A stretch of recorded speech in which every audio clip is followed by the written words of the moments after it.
everyone, I just wanted to give you a quick refresher on what's involved with making a bowl at Andrew Pearce. We start out with a veneer grade log. We want a really high quality log so that we have the best yield out of the wood and we have the least amount of imperfections and problems. So we're starting with a really high quality veneer grade log.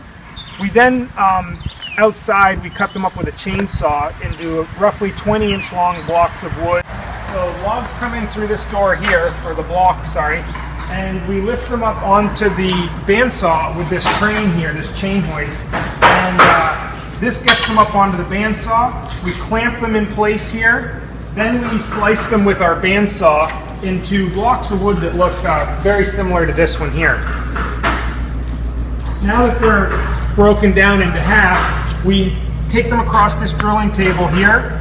The drill centers the hole in the block of wood. We then insert a collar into it, which is going to hold the block of wood onto the coring lathe. This is roughly what the inside of a log would look like from us. So we have our 17-inch bowl here, our 13-inch bowl here, our 10-inch bowl here. We get 3 cutting boards out of each side and another 3 bowls out of the bottom. So it's a very efficient use of the wood. Those blocks would then come down through here. They come to our coring process. This process right here is very special to us. This is where we get the bowl inside of a bowl inside of a bowl. So our object here is to rough out as many bowls as we can very quickly. So we core out our 3 bowls out of the block of wood. We change knives in between each size bowl.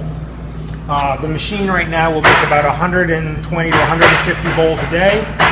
We will stack them on a cart at this point, and then they head into the drying kiln.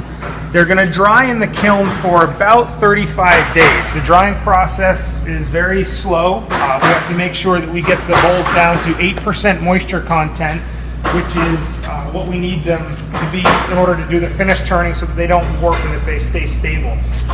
When the bowls come out of the kiln, we stack them, restack them on this cart here. We have our large, mediums, and smalls, and at this point they're ready for turning. So one of the things that's really important is all of our guys wear helmets. So we're actually pumping in fresh, clean air to them all the time so that they have a safe working environment. This is where we do our first cleanup cut on the inside of a bowl.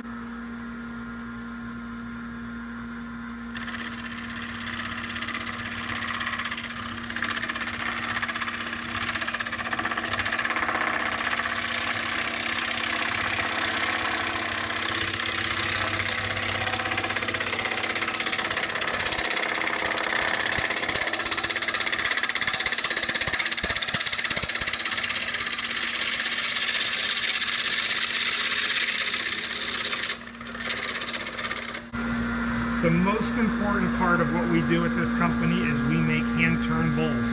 Every single bowl is hand-cut, hand-finished. This is a beautiful burl bowl that Sherb's making, and we really enjoy what we do.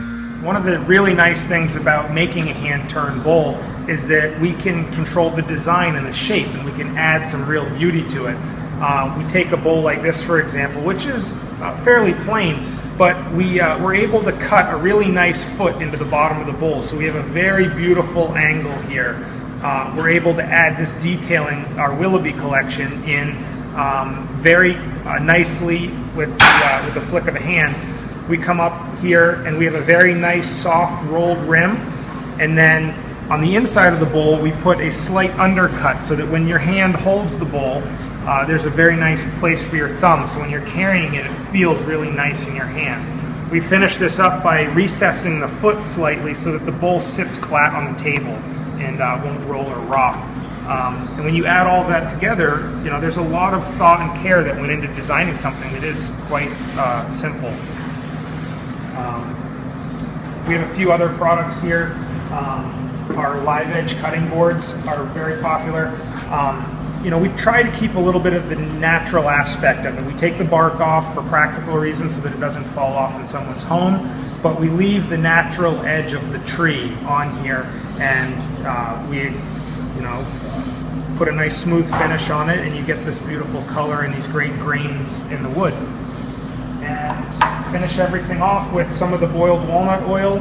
The walnut oil is so important for the wood products because it replaces that natural moisture that's in the wood after it's gone through the kiln drying process. That's taken out. So it's very important to recondition the wood with a boiled walnut oil that's totally food safe and allergen free.